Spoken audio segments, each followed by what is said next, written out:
Hello, my dear lovely students. If you want to solve this question, just pause this video and you try it. After that, for solution purpose, you can follow this video. Here, they are asking about number of electrons present in 1 mole of azide ion, N3 minus. So first of all, simple formula is there.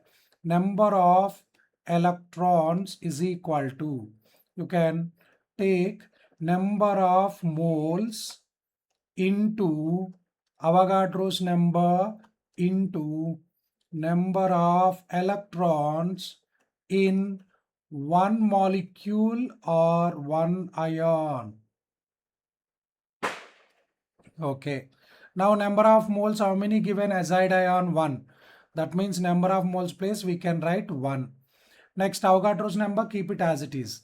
And you have to calculate number of electrons in one ion, azide ion.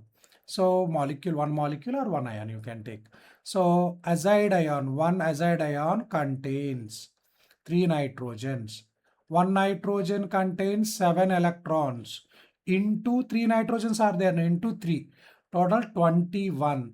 And here negative charge is there. Anywhere negative charge means electron added. So that means 1 electron. 1 negative charge means 1 electron. So that's why here I am adding 1.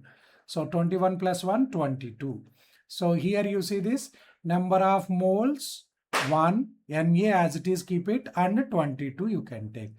Therefore, you see this number of electrons is equal to here Na into 22. That means here you can take here 22N. Here N means Avogadro's number. Have you got it? So this is our answer.